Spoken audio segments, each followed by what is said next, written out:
नमस्कार.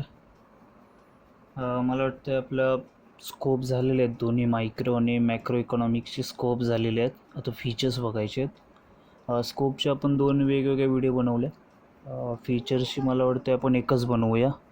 फीचर्सचे आणि इम्पॉर्टन्सचे असे दोन व्हिडिओ बनतील. फीचर्स दोन्ही मायक्रो आणि मॅक्रो इकॉनॉमिक्सचे आणि इम्पॉर्टन्स मायक्रो आणि मॅक्रो इकॉनॉमिक्सचे. तर याच्यामध्ये आपल्याला आता फीचर्स बघायचे आहेत. Features of micro economics and features of macro economics. Okay, so बघा इथे त्यांनी दिलेलं आहे features of micro economics.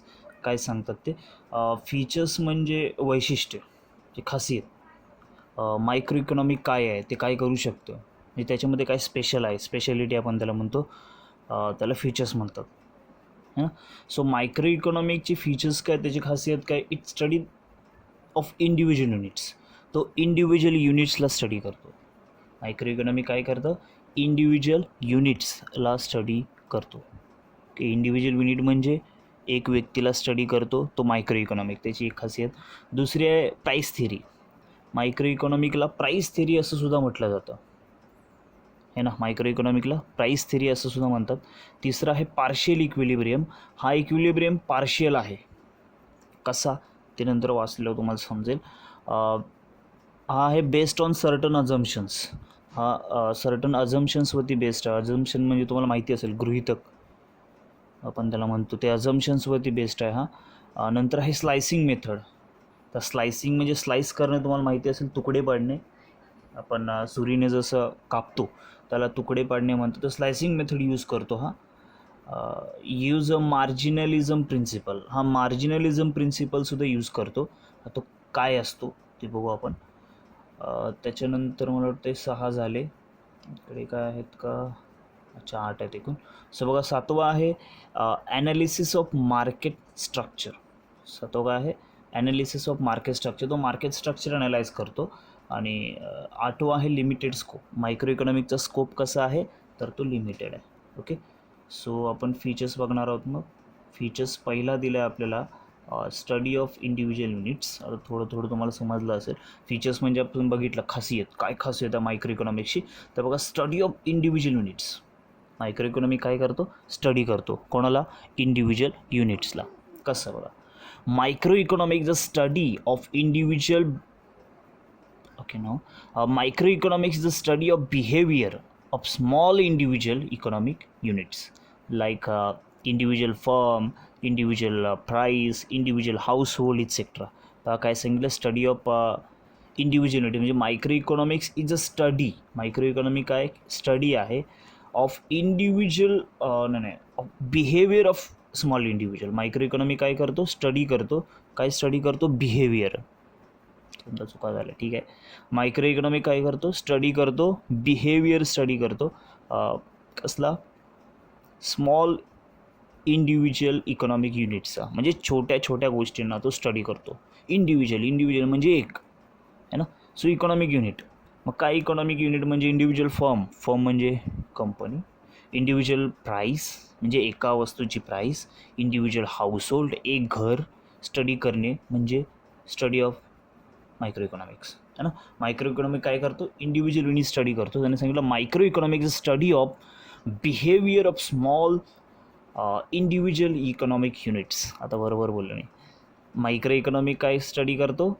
Behaviour of small individual economic units. म्हणजे तो स्मॉल इंडिव्हिज्युअल इकॉनॉमिक युनिट जे असतात त्यांची बिहेवियर स्टडी करतो.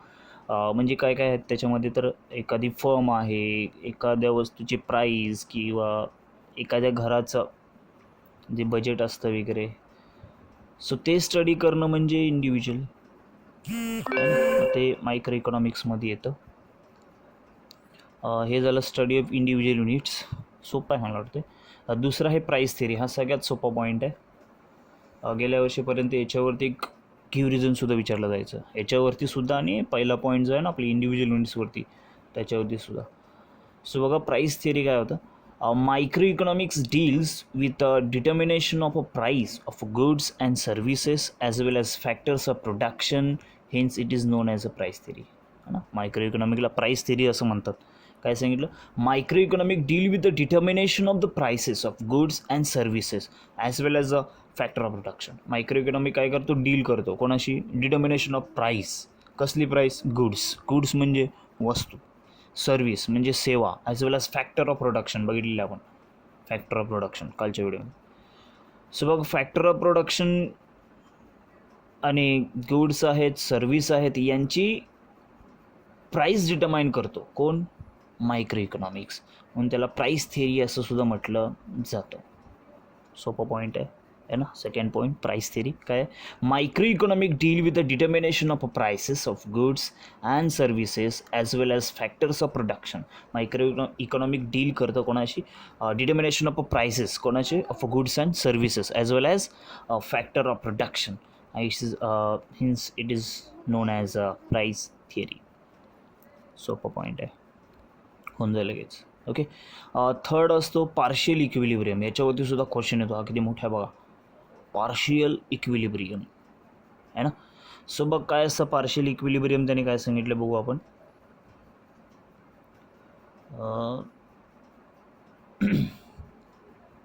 सो बघा, equilibrium is the balance between two factors. Microeconomic analysis deals with a partial equilibrium, which analyzes the equilibrium position of individual economic unit, that is individual consumer, individual firm, individual industry, etc., and it isolates an individual unit from other forces and study its equilibrium independently. है ना, सोपा आहे, tension नाही. Partial equilibrium काय असतं, equilibrium means balance between two factors. दोन फॅक्टरमधला balance म्हणजे इक्विलिब्रियम है ना, इक्वल त्याप्रमाणे. So micro economic analysis deals with a partial equilibrium. Micro economic analysis deal करतो कोणाशी, पार्शियल इक्विलिब्रियमशी. म्हणजे काय, which analysis the equilibrium position of individual economic unit है ना. त्याला पार्शियल इक्विलिब्रियम का म्हणायचं मग, कारण तो इंडिव्हिज्युअलला स्टडी करतो, बरोबर आहे. मायक्रो इकॉनॉमिक कोणाशी डील करतो, तो पार्शियल इक्विलिब्रियम करतो. सो इक्विलिब्रियम त्याने सांगितलं हा बॅलेन्स आहे, दोन फॅक्टरमधला बॅलेन्स म्हणजे इक्विलिब्रियम. आणि मायक्रो इकॉनॉमिक डील करतो पार्शियल इक्विलिब्रियमशी, which analysis the equilibrium position of individual economic units. Individual economic युनिटला तो काय करतो, ॲनालिस करतो. इंडिव्हिज्युअल इकॉनॉमिक युनिट म्हणजे काय काय असतं तर आपण बघितलं, individual consumer, individual firm, individual industries etcetera. And it isolates and individual units from other forces and studies its equilibrium independently. And it isolate an individual units. तो इंडिव्हिज्युअल युनिटला isolate करतो फ्रॉम अदर फोर्सेस. तुम्हाला आयसोलेशनचा अर्थ तर समजलाच असेल मला वाटते. It isolate an individual unit from other forces and study it's equilibrium independently. तो अदर फोर्सेसपासून त्या इंडिव्हिज्युअल युनिटला आयसोलेट करतो आणि त्याला इंडिपेंडंटली स्टडी करतो, म्हणजे वेगळा काढणे, बरोबर आहे. सोपं आहे पार्शियल इक्विलिब्रियम. सर्वात पहिले इक्विलिब्रियम म्हणजे balance between two factors. So micro economic analysis deal करतो पार्शियल इक्विलिब्रियमची. तो काय ॲनालाइज करतो, which analyse the individual economic unit, म्हणजे त्याच्यामध्ये individual consumer, individual firm, individual industry etcetera असतात. आणि it isolate an individual unit. तो इंडिव्हिज्युअल युनिटला आयसोलेट करतो अदर फोर्सेसपासून आणि स्टडी करतो इक्विलिब्रियम इंडिपेंडंटली. ओके, सोपं आहे, काही अवघड नाही आहे ना. ठीक आहे. So fourth, based on certain assumptions. Based on certain assumptions म्हणजे micro economics based on certain assumptions, बरोबर आहे. So micro economics begin with a fundamental assumptions, other thing remaining constant, ceteris paribus, such as a perfect competition and laissez-faire policy, pure capitalism, full employment, etc. And these assumptions make the analysis simple. है ना, काय सांगितलं त्यांनी, based on certain assumptions म्हणजे micro economic began with a fundamental assumptions. Micro economic begin होते म्हणजे सुरुवात होते अझम्पशन्सपासून. काय अझम्पशन आहेत बघा, other thing remaining constant, other thing remaining constant, म्हणजे बाकी सगळं सेम राहतं. Ceteris paribus such as a perfect competition आहे ना. परफेक्ट कॉम्पिटिशन काय असतं पुढे बघायचं आपल्याला. लेझी फेरी पॉलिसी काय असते. So pure capitalism, full employment etcetera, and this assumption make ती ॲनालिसिस सिम्पल. हे अजम्पशन केलं तर ॲनालिसिस अजून सिम्पल होते. हे अजम्पशन्स काय आहेत हळूहळू ते आपल्याला सगळे शिकायचे आहे ना. अदर थिंग बिंग कॉन्स्टंट म्हणजे काय, परफेक्ट कॉम्पिटिशन काय असते, लायसेस फेरी पॉलिसी काय असते, प्युअर कॅपिटलिझम म्हणजे काय, फुल एम्प्लॉयमेंट काय आहे ना. सो हे सर्टन अजम्पशन्सवरती बेस्ड आहे मायक्रो इकॉनॉमिक्स आहे ना. म्हणजे मायक्रो इकॉनॉमिकवरती हा एकच चॅप्टर नाही आहे, तर त्याच्या पुढे काही जे चॅप्टर आहेत ते मायक्रो इकॉनॉमिक्सचेच आहेत आणि त्याच्यामध्ये हे आपल्याला शिकायचं सगळं. ओके. सो नंतर आहे स्लायसिंग मेथड. काय आहे स्लायसिंग मेथड. मला वाटतं हा पण पॉईंट सोपा आहे अजम्पशनवाला.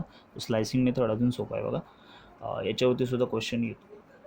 So micro economic uses slicing method. हे शॉर्ट नोटला नाही डेफिनेशनमध्ये विचारलं गेलेलं आहे स्लायसिंग मेथड. सो बघा micro economic uses the slicing method. Micro economics काय यूज करतो, स्लायसिंग मेथड यूज करतो. म्हणजे काय रे स्लायसिंग मेथड म्हणजे काय असतं. सो बघा it split or divide the whole economy into small individual unit. म्हणजे तो काय करतो स्प्लिट करतो इकॉनॉमीला, डिवाइड करतो छोट्या छोट्या इकॉनॉमीमध्ये, म्हणजे छोट्या छोट्या युनिट्समध्ये, and then study it separately in detail. आणि मग तो प्रत्येकाला एक एक एक करून स्टडी करायचं आहे ना. स्लायसिंग मेथड काय सांगतं, micro economic uses the slicing method. Micro economic कुठली मेथड यूज करते, स्लायसिंग मेथड. MCQचा प्रश्न आहे. It split or divide the whole economy. असं स्लायसिंग म्हणजे काय रे, तो स्प्लिट करतो किंवा डिवाइड करतो होल इकॉनॉमीला, म्हणजे तुकडे पाडायचे इंटू स्मॉल इंडिव्हिज्युअल युनिट्स. छोट्या छोट्या युनिट्समध्ये त्याला स्प्लिट करायचं. And studies each unit separately in detail. आणि प्रत्येकाला डिटेलमध्ये सेपरेटली स्टडी करायचं. नंतर for example study of individual income, study of national income आहे ना. म्हणजे काय काय स्टडी ऑफ इंडिव्हिज्युअल इन्कम आहे म्हणजे एखाद्याचं इन्कम आहे आउट ऑफ नॅशनल इन्कम. ठीक आहे. Study of individual income out of national income आहे ना. म्हणजे पूर्ण देशाच्या इन्कममधून एका व्यक्तीची स्टडी करायची. त्याच्यानंतर study of individual demand out of aggregate demand. Aggregate म्हणजे सगळ्यांची, म्हणजे पूर्ण देशाच्या डिमांडमधून एकाची डिमांड स्टडी करणे, हे स्लायसिंग मेथड झाली है ना. मायक्रो इकॉनॉमिक काय यूज करतं, it uses the slicing method. It split or divide the whole economy into small individual units and then studied each unit separately in details है ना. त्यांना छोटे छोटे पार्ट पाडतो आणि प्रत्येकाला नंतर सेपरेटली स्टडी करायचं. म्हणजे नॅशनल इन्कममधून इंडिव्हिज्युअल इन्कम बघायचं, पूर्ण देशाच्या इन्कममधून एका व्यक्तीचं इन्कम आणि किंवा एका कंपनीचं इन्कम, आणि ॲग्रिगेट डिमांडमधून एका व्यक्तीची डिमांड आणि किंवा एका ग्रुपची डिमांड. हे काय असते स्लायसिंग मेथड. मायक्रो इकॉनॉमिक्सचा 5वा पॉईंट फीचर्सचा. सोपा आहे ना, मला वाटतं तो सोपा आहे. काय सांगितलं स्लायसिंग मेथड बघा, micro economic uses the slicing method. It split or divide the whole economy into small individual units and then studies each unit separately in a detail. For example, study of individual income out of national income, study of individual demands out of aggregate demands, etc. So है ना. So 6वा आहे use of marginalism principle. Use of marginalism principle म्हणजे काय, हा मार्जिनलिझम प्रिन्सिपलचा use करतो. मार्जिनलिझम principal काय असतं बघूया. The concept of marginalism is the key tool of micro economic analysis. हा की टूल आहे काय मार्जिनलिझम. कसं काय, हा खूप महत्त्वाचा आहे, म्हणजे मायक्रो इकॉनॉमिक्ससाठी हा महत्त्वाचा आहे. कसं काय बघा, the term marginalism means change. Marginalism म्हणजे काय, change bought in a total आहे ना. तर टर्म मार्जिनलिझम म्हणजे काय असतो, याला चेंज असं म्हणतात. कोण आणतो, कोणी आणलेला आहे तो, both in a total by, इकडे वरती आहे, by and additional units. Additional युनिट्समधून तो आलेला चेंज त्याला मार्जिनलिझम म्हणतात है ना. So marginalism analysis help to study a variable through the changes. Marginalism analysis काय करतो, हेल्प करतो आपल्याला कशाला, to study a variable through the changes. Producers and consumers take economic decision using this principles. आहे ना. म्हणजे या प्रिन्सिपलचा वापर करून प्रोड्युसर्स आणि कन्झ्युमर्स काय करतात, डिसिजन घेतात, आहे की नाही. सो मार्जिनलिझम प्रिन्सिपल सोपं आहे. त्यांनी काय सांगितलं, इट यूज दी मार्जिनलिझम प्रिन्सिपल, आहे ना. म्हणजे कसं बघूया आपण. त्यांनी काय सांगितलं आहे बघा, the concept of marginalism is a key tool of मायक्रोइकॉनॉमिक analysis. म्हणजे हा खूप इम्पॉर्टंट आहे. आणि the term marginalism mean change both in a total by the additional units, है ना. So marginalism help to study variable through the changes, है ना. म्हणजे मार्जिनलिझम ॲनालिसिस हेल्प करतो प्रत्येक गोष्टीला स्टडी करण्यामध्ये, चेंजेस कसे कसे त्याच्यामध्ये होतात त्यानुसार आपण त्याला स्टडी करू शकतो. सो प्रोड्युसर आणि कन्झ्युमर याचाच वापर करतात while taking a economic decision, है ना. सो इकॉनॉमिक डिसिजन घेताना प्रोड्युसर्स आणि कन्झ्युमर्स याचाच वापर करत असतात. ओके, सोपं आहे. येस. त्याच्यानंतर 7वं दिलं आहे analysis of a market structure. Analysis of market structure काय असतं ते बघा. हा मार्केट स्ट्रक्चरला ॲनालाइज करतो कोण, मायक्रो इकॉनॉमिक्स. कसं काय. So micro economic analysis different market structure such as perfect competition, monopoly, monopolistic competition, oligopoly या सगळ्यांना ॲनालाइज करतो. मायक्रो इकॉनॉमिक्स काय करतो, ॲनालिसिस ऑफ मार्केट स्ट्रक्चर. म्हणजे micro economic analysis different market structure such as, है ना. मायक्रो इकॉनॉमिक काय करतो, ॲनालाइज करतो कोणाला, डिफरंट मार्केट स्ट्रक्चरला. म्हणजे त्याच्यामध्ये कोण कोण येतं, सच ॲज परफेक्ट कॉम्पिटिशन आहे, मोनोपॉलीला स्टडी करतो तो, ॲनालाइज करतो, मोनोपॉलिस्टिक कॉम्पिटिशनला ॲनालाइज करतो, आणि यांच्यावरती नंतर क्वेश्चन येतात मोठे मोठे. हे perfect competition, monopoly, monopolistic competition, ऑलिगोपॉली. गेल्या वर्षीपर्यंत याच्यावरती 5-5 मार्काचे प्रश्न यायचे, है ना. आत्तासुद्धा असतील, आपण अजून काही पूर्ण पुस्तक बघितलेलं नाही आहे, पण फर्स्ट चॅप्टरवरती आहे ना. इवन एक लक्षात घ्या की फर्स्ट चॅप्टरमध्ये जे काय असतं ना ते बेसिक आहे, आणि त्याच्यानंतर त्यातले पॉईंट घेऊन मग ते पुढे चॅप्टर्स बनवले जातात. एकंदर माझ्या स्टडीनंतर मला असं समजलं, है ना. सो जसं आपण मागेसुद्धा काही शब्द बघितलेले आहे, ते मी तुम्हाला बोलताना मध्ये मध्ये सांगितलं. त्यानुसार मग नंतर याच्यावरती अशी मोठी मोठी क्वेश्चन बनतात, ते असतील मला वाटते पुढे. सो बघा सोपा आहे हा सुद्धा, the analysis of market structure, है ना. Micro economic analysis different market structure such as micro economic different market structure analyse करतो. त्याच्यामध्ये काय काय येतं, परफेक्ट कॉम्पिटिशन आहे, मोनोपॉली आहे, मोनोपॉलिस्टिक कॉम्पिटिशन आहे, ऑलिगोपॉली आहे, इट्सेट्रा, है ना. सोपा विषय. सो लास्ट पॉईंट आहे आपला लिमिटेड स्कोप, है ना. लिमिटेड स्कोप म्हणजे काय सांगितलं त्याने बघा आता. The scope of microeconomics is limited to only individual units. The scope of microeconomics is limited. कारण स्कोप लिमिटेड म्हणजे काय रे, तो अनलिमिटेड नाही आहे. म्हणजे काय, तर मायक्रो इकॉनॉमिक काय करतो, इंडिव्हिज्युअल युनिटला स्टडी करतो, म्हणजे तो लिमिटेड आहे, है ना. सो द मायक्रो इकॉनॉमिक काय करतो, the scope of micro economic is limited to only the individual units. It does not deals with a nation wide economic problems. समजलं, सोपं आहे. काय सांगितलं की micro economics is limited to only individual units. Micro economic हा limited आहे individual युनिटला. It means it deals with a nation wide economic problems. हा नेशन वाईड इकॉनॉमिक प्रॉब्लेम्सला डील करतो. नाही डील करत नाही, झोपू नका. बघा काय सांगितलं, the scope of micro economics is limited to only individual units. Scope of micro economics limited आहे कोणासाठी, इंडिव्हिज्युअल युनिटसाठीच आहे तो. It does not deal with the nation wide economic problems. पण नेशनचे प्रॉब्लेम्स म्हणजे काय, इन्फ्लेशन म्हणजे महागाई, डिप्लेशन आर्थिक मंदी, बॅलन्स ऑफ पेमेंट, आहे ना. पेमेंट आपल्याकडे सगळ्यांना एकसारखे नाही आहेत, पॉवर्टी आपल्याकडे जास्त आहे, गरिबी, अनएम्प्लॉयमेंट, है ना, म्हणजे नोकरी नाही भेटत, पॉप्युलेशन लोकसंख्या, इकॉनॉमिक ग्रोथ, है ना, इकॉनॉमी आपली वाढणे. हे सगळं स्टडी करत नाही कोण, मायक्रो इकॉनॉमिक्स. तर मायक्रो इकॉनॉमिक काय स्टडी करतो, इंडिव्हिज्युअल युनिट्स. समजलं, म्हणजे नॅशनल प्रॉब्लेम तो स्टडी करत नाही, तो फक्त इंडिव्हिज्युअल युनिटला स्टडी करतो. बरोबर आहे, मला वाटते सोपं आहे ना.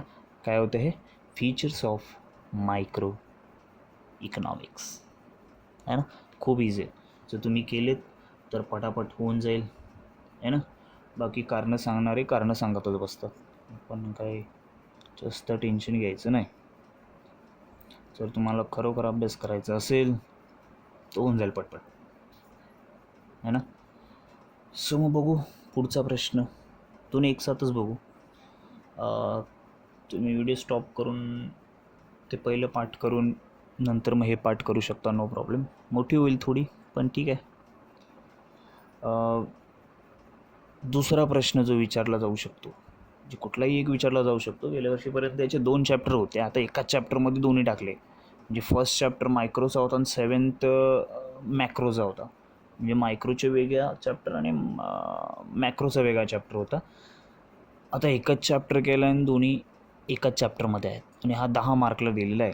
सो कुठला प्रश्न विचारला जाईल आपल्याला माहिती नाही आहे, तयार राहा है ना. कारण फीचर्स ऑफ मॅक्रोसुद्धा येतात आणि फीचर्स ऑफ मायक्रोसुद्धा.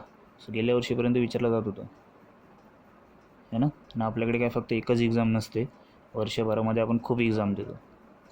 सो कधी ना कधीतरी येऊ शकतात हे प्रश्न, आपण तयार राहायचं.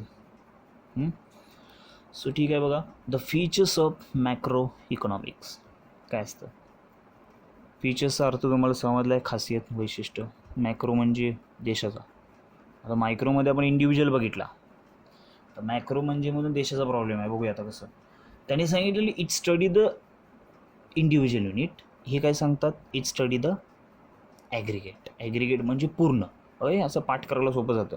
त्यांनी तिकडे काय सांगितलं, ते इंडिव्हिज्युअलला स्टडी करतात, इकडे सांगतात ॲग्रिगेटला स्टडी करतात. त्याच्यानंतर तिकडे काय होतं, प्राईस थिअरी होतं. इकडे काय आहे, इन्कम थिअरी आहे.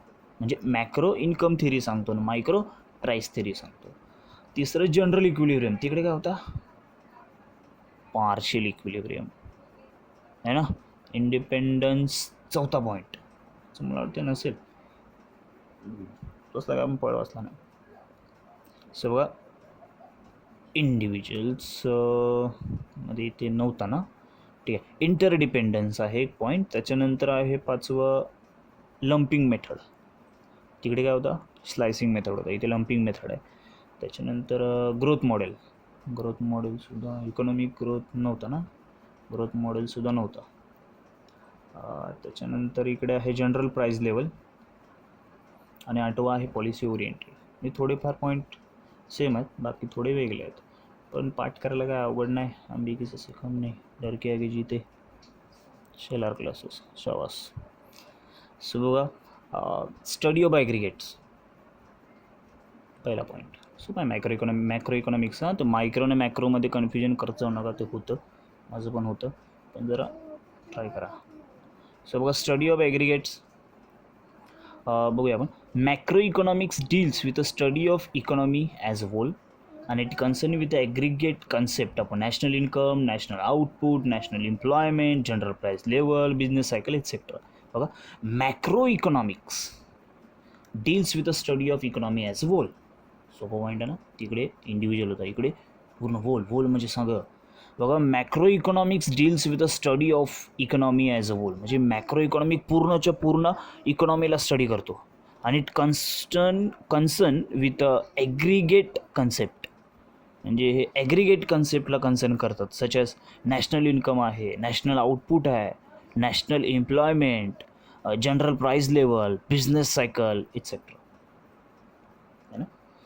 काय सांगतात ते, macro economics deals with a study of economy as a whole. मग त्याच्यामध्ये it concern with aggregate concept आहे ना, ॲग्रिगेट कन्सेप्ट आहेत. म्हणजे ॲग्रिगेट कन्सेप्टमध्ये काय काय येतं, तर मॅक्रो इकॉनॉमिक्स काय काय स्टडी करतं, तर नॅशनल इन्कम म्हणजे पूर्ण देशाची इन्कम, तिकडे आपण इंडिव्हिज्युअल इन्कम बघितली. इकडे national output, national employment, general price level, business cycle, हे सगळं स्टडी करतं कोण, मॅक्रो इकॉनॉमिक्स. सोपं पॉईंट आहे, study of aggregate. Macro economic deal with the study of economy as a whole. It concern with the aggregate concept such as a national income है ना. हे concern करतात ॲग्रिगेट कन्सेप्ट जे आहेत. Aggregate म्हणजे total, म्हणजे national income म्हणजे total इन्कमच झाली. National output, national employment, general price level, business cycle, यांना तो स्टडी करतो कोण, मॅक्रो इकॉनॉमिक्स है ना. सोपा आहे, एकदम सोपा आहे. तर दुसरा पॉईंट आहे इन्कम थिअरी, तिकडे काय होतं प्राईस थिअरी, इथे आहे इन्कम थिअरी. बघा काय सांगतात ते. The macro economic study is the concept of national income, its different element and method of measurement and social accounting. Macroeconomic deal with the aggregate demand and aggregate supply, and it explain the cause of fluctuation in the national income that lead to the business cycle, that is inflation and deflation. बघा income theory, macro economic study the concept of national income. Macro economic काय करतं, study करतं, काय study करतं, concept कसला, national इन्कमचा. म्हणजे macro economic study करतो कन्सेप्ट कोणाचा, नॅशनल इन्कम है ना, म्हणजे पूर्ण देशाचं इन्कम ना. आणि its different element, method of measurement and social accounting. Macro economic study करतो concept of national income, its different element, त्याचे different element, measure of methods of measurement and social अकाउंटिंगसुद्धा मॅक्रो इकॉनॉमिक स्टडी करतो.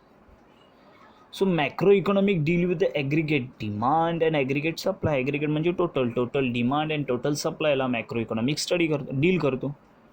So it explain the causes of fluctuations in the national income. आणि national इन्कममध्ये जे fluctuation होतात त्याचे causes काय आहेत, that lead the business cycle, ते एक्सप्लेन करतो. म्हणजे काय रे, तर business lead to the business cycle, that is म्हणजे काय, कुठले फ्लक्च्युएशन्स, तर इन्फ्लेशन अँड डिप्लेशन आहे ना.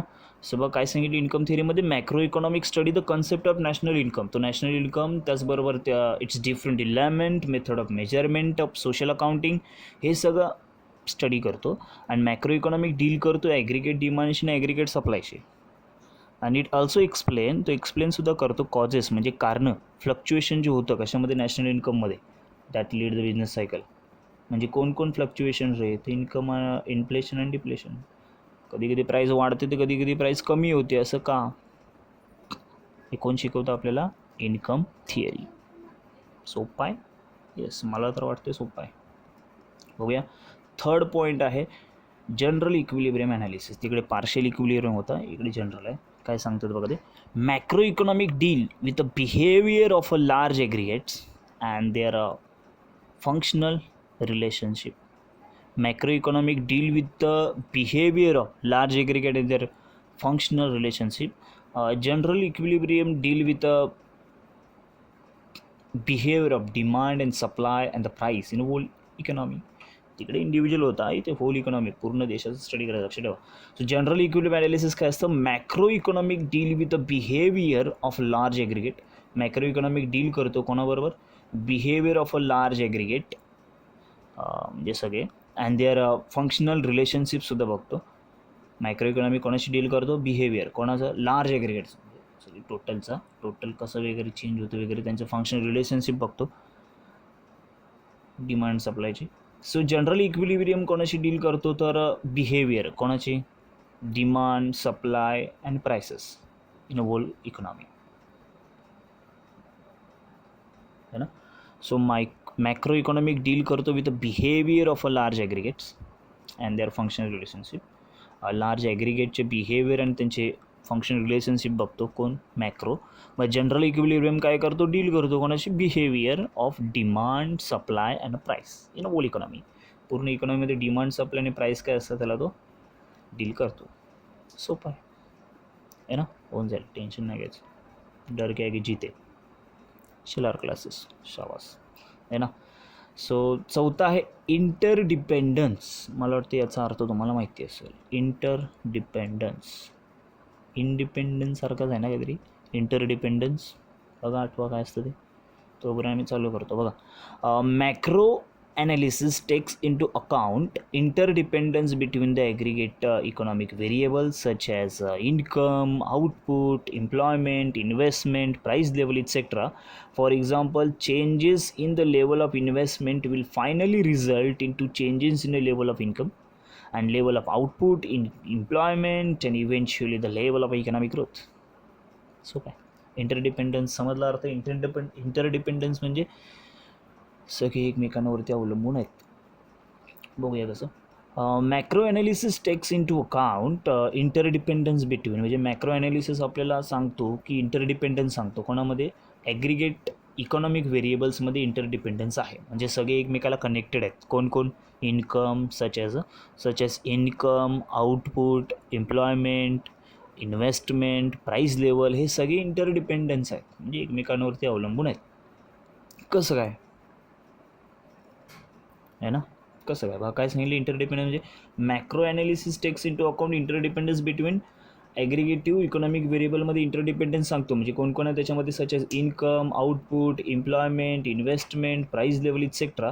सो फॉर एक्झाम्पल कसं आपण बघतो त्याच्यामध्ये इंटरडिपेंडन्स सांगतो आहेत. कशामध्ये? Income, output, employment, investment, price level, हे सगळे इंटरडिपेंडंट आहेत, एकमेकांवरती अवलंबून आहेत. म्हणजे कसं? फॉर एक्झाम्पल बघा, changes in the level of investment will finally result in to changes in a level of incomes. हां, interdependence. Changes in a level of investment म्हणजे इन्व्हेस्टमेंट जर चेंज झाली, finally result in to changes in a level of income, income change झालं, level of output change झाला, employment change झाला, eventually the economic growth also change. जी investment कमी जास्त झाली, इन्कम कमी जास्त होतं, आउटपुट कमी जास्त होतो, एम्प्लॉयमेंटवरती फरक पडतो आणि इकॉनॉमिक ग्रोथवरती सुद्धा फरक पडतो. म्हणजे सगळे कसे आहेत? इंटरडिपेंडन्स आहेत. सोपा पॉईंट आहे. काय सांगितलं इंटरडिपेंडन्सवरती? Macro analysis macro analysis takes into account interdependence between aggregate economic variables such as income, output, employment, investment, price level, etc. है ना? For example, changes in the level of investment will finally result into changes in the level of income, level of output, employment, and eventually the level of economic growth. Okay, सोपं आहे ना? Third point easy आहे, lumping method. तिकडे काय होतं? स्लायसिंगनी काय केलं? तुकडे पाडले. मग बघूया लंपिंग काय करतं. So lumping method is the study of whole economy rather than its part. आहे ना? जी लंपिंग एकत्र करते, तुकडे नाही पाडत. बघा, lumping method is the study of whole economy rather than its part. म्हणजे लंपिंग मेथड काय करतो? पूर्ण इकॉनॉमीला स्टडी करतो, म्हणजे त्याचे पार्ट नाही पाडत. स्लायसिंग मेथडसारखे पार्ट पाडतो का? तर नाही, तो पूर्णच्या पूर्ण इकॉनॉमीला स्टडी करतो. अकॉर्डिंग टू द प्रोफेसर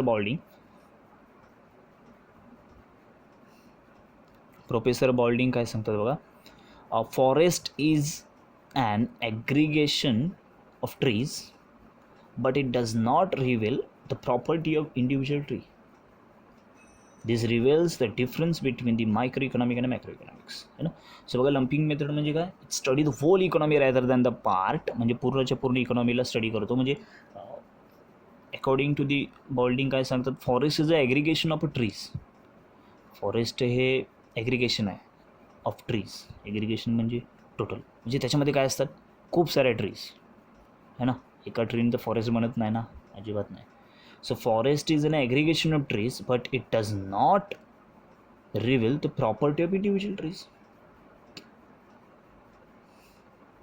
है ना? सो फॉरेस्ट म्हटले की सगळ्या ट्री झाल्या, म्हणजे एक एक एक ट्रीला ते स्टडी करत बसत नाहीत. So this reveals between the micro economic आणि मॅक्रो इकॉनॉमिक्स. दिस रिव्हल्स आहे, हा रिव्हल्स आहे, डिफरन्स आहे कशामध्ये? मायक्रो इकॉनॉमिक आणि मॅक्रो इकॉनॉमिकमध्ये. म्हणजे मायक्रो इकॉनॉमिक एकाला, तर मॅक्रो इकॉनॉमिक सगळ्यांना स्टडी करतो, है ना? जे मायक्रो इकॉनॉमिक एकाला स्टडी करतो, तो मॅक्रो इकॉनॉमिक सगळ्यांना स्टडी करतो. सोपा पॉईंट आहे. हां, शाबास. मला वाटतं सोपा आहे लंपिंग मेथड. काय सांगितलं ना? Lumping method is an study of whole economy rather than it's a part. According to the professor Boulding, the forest is an aggregation of trees but it does not reveal the properties of individual tree, and this reveals the difference between the microeconomics and macroeconomics. Okay, ठीक आहे. सवा काय सांगितलं? Macro economic studies, नाही point नाही वाचला आपण. Growth model. काय पॉईंट? Growth model. काय सांगतात ते? मॅक्रो इकॉनॉमिक स्टडीज बघूया आपण. इकडे पुढे पॉईंट आहे तो मॅक्रो इकॉनॉमिक स्टडीज. पुढे various factors, okay, various factors that contribute to income and economic growth, that contribute to economic growth and development. म्हणजे मायक्रो इकॉनॉमी काय करतो? मायक्रो नाही, मॅक्रो. काय सांगितलेलं त्यांनी, कुठला पॉईंट बघतोय आपण, growth model. So macro economic study करतो. काय मॅक्रो इकॉनॉमिक काय स्टडी करतो बघा, various factors that contribute to economic growth and development. म्हणजे इकॉनॉमिक ग्रोथ आणि इकॉनॉमिक डेव्हलपमेंटला जे व्हेरियस फॅक्टर्स आहेत त्यांना स्टडी करतो. म्हणजे इकॉनॉमिक ग्रोथ कशामुळे होते, इकॉनॉमिक डेव्हलपमेंट कशामुळे होते, हा ग्रोथ मॉडेल काय करतो, स्टडी करतो. म्हणजे कोण मॅक्रो इकॉनॉमिक स्टडी करतो. सो त्याच्यामध्ये ग्रोथ मॉडेलमध्ये, so it useful developing growth models आहे ना. तर हा युजफुल आहे, ग्रोथ मॉडेल डेव्हलप करण्यासाठी हे युजफुल आहे. कसं, आधीच growth model are use for studying the economic development. म्हणजे ग्रोथ मॉडेलचा वापर करून आपण इकॉनॉमिक डेव्हलपमेंट स्टडी करू शकतो. तुम्हाला ग्रोथ आणि डेव्हलपमेंटमधला फरक माहिती असेल. सो 11वीला बघितला आपण. So economic growth model are use for studying the economic development. And for example Mahalanobis growth model emphasized on basic heavy industry. Mahalanobis हे जे ग्रोथ मॉडेल आहे तो एम्पॅसिस बेसिक हेवी इंडस्ट्रीज आहे त्याच्यावरती तो बनलेला आहे. तुम्ही सर्च करू शकता याच्याबद्दल. सो असं आहे ग्रोथ मॉडेल जे कंट्रीब्यूट करतं इकॉनॉमिक ग्रोथ आणि इकॉनॉमिक डेव्हलपमेंटला. सो युजफुल आहे, डेव्हलपमेंट ग्रोथ मॉडेल डेव्हलप करण्यासाठी युजफुल आहे. आणि this growth model are use for studying the economic development. हा ग्रोथ मॉडेल हा युजफुल आहे कशाला, स्टडी करण्यासाठी. काय काय इकॉनॉमिक डेव्हलपमेंट आहे ना. For example Mahalanobis growth model emphasises on a basic heavy industries. सोपं आहे ना, होऊन जाईल. नेक्स्ट पॉईंट राहिले जनरल प्राईस लेवल. 7वा पॉईंट इझी आहे, कंटाळू नका, सोपं आहे. सगळं जनरल प्राईस लेवल काय असतं ते, determination and changes in the general price level are studied in the macroeconomics. General price level is the average of all prices of a growth and services currently being produced in the economy. बघा, general price level काय सांगतात, determination and changes in a general price level are study in the macro economics. म्हणजे general price level जे असते त्यात determine कसं केलं जातं, and changes in a general price level कसे डिटर्माइन केले जातात, are studied in the macro economics. ते कशामध्ये स्टडी करतात, मॅक्रो इकॉनॉमिक्समध्ये आहे ना. Determination and changes in a general price level are studied in a macro economics आहे ना. डिटर्मिनेशन जनरल प्राइस लेवलमध्ये काय काय आहे, so determination and changes in a general price level are studied in a macro economics. म्हणजे general price level म्हणजे general price लेवलमध्ये आपण काय शिकतो, determination and changes in a general price level हे स्टडी केलं जातं मॅक्रो इकॉनॉमिक्समध्ये. कशामध्ये, मॅक्रो इकॉनॉमिक्समध्ये. So general price level is the average of all prices of goods and services currently being produced in the economy. So बघा, determination and changes in a general price level are studied in the macroeconomics. म्हणजे determination and changes आहेत ना general price लेवलचे, ते कशामध्ये study केले जातात, macro इकॉनॉमिक्समध्ये. General price level is the average of all prices of goods and services. So general price level is the average of all prices of goods and services. General price level हे average आहे कसलं, सगळे price म्हणजे goods and सर्व्हिसेसचे सगळे प्राईसची काय आहे, average आहे. So currently being produce in the economy आहे ना. जनरल प्राइस लेवलमध्ये त्यांनी काय सांगतात बघा, so determination and changes in the general price level are studied in the macro economics. Macro इकॉनॉमिक्समध्ये जनरल प्राइस लेवल स्टडी केली जाते. So general price level is the average of all prices of goods and services. General price level हे average आहे कसलं, सगळे goods and सर्व्हिसेसच्या प्राइसेसचं currently being produce in the economy. इकॉनॉमीमध्ये जे करंटली प्रोड्यूस केले जातात त्याचं ते काय आहे, ॲव्हरेज आहे. सोपं आहे ना. आणि लास्ट पॉईंट आहे पॉलिसी ओरिएंटेड. कुठला आहे? Policy oriented. बघूया काय असतं. So according to the Keynes macro economics is a policy oriented science. According to Keynes macro economics हे काय आहे? पॉलिसी ओरिएंटेड सायन्स आहे आणि it suggest suitable economic policies to promote economic growth, generate employment, control of inflation and depression, etc. सोपं आहे ना.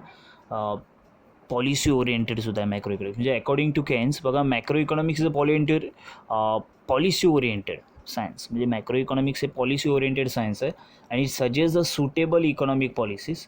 आणि ते सजेस्ट करतं काय? Suitable economic policy study suggest करतो टू प्रमोट इकॉनॉमिक ग्रोथ. जे प्रमोट करतं इकॉनॉमिक ग्रोथला. जनरेट एम्प्लॉयमेंट जनरेट करतं. कंट्रोल ऑफ इन्फ्लेशन कंट्रोल करतं. And depression et cetera. म्हणजे ते पॉलिसी बनवतात की ज्याने इकॉनॉमिक ग्रोथ प्रमोट होईल. त्याच्यानंतर एम्प्लॉयमेंट जनरेट कशी होईल, इन्फ्लेशन कसं कंट्रोल होईल, डिप्रेशन कसं कंट्रोल, याची पॉलिसी बनवली जाते. कशामध्ये? मॅक्रो इकॉनॉमिक्समध्ये, है ना. आणि हे होते मॅक्रो इकॉनॉमिक्सचे फीचर्स. आय थिंक हे सुद्धा सोपे आहेत, हे का नाही? मला तर वाटते सोपे आहेत आणि सोपेच आहेत. सो काही टेन्शन नाही आहे, होऊन जातील पटापट. Features of micro economics and macro economics, है ना. आय होप तुम्ही अभ्यास करताय, नीट करा, है ना. ही फक्त सुरुवात आहे. अजून फर्स्ट चॅप्टरसुद्धा आपलं संपलेलं नाही, अजून इम्पॉर्टन्स बाकी आहेत. सो पटापट पाठांतर आपलं चालू करा, आहे ना. हे प्रश्न विचारले जाण्याची शक्यता आहे, कारण 10 मार्काचा चॅप्टर आहे. कुठला प्रश्न येईल आपल्याला माहिती नाही, पोर्शन नवीन आहे. सो जेवढं बेस्ट येता येईल तेवढं बेस्ट द्या, आहे ना. सोबत करायचं म्हणून अभ्यास करायचा नाही आहे. सो करायचं ते नीट करायचं आहे. शाबास, तुम्ही नीट करणार, मला माहिती आहे. बाकी टेन्शन नाही. डर के आगे जीते. शेलार क्लासेस, शाबास, है ना. ठीक आहे, मग नीट अभ्यास करा.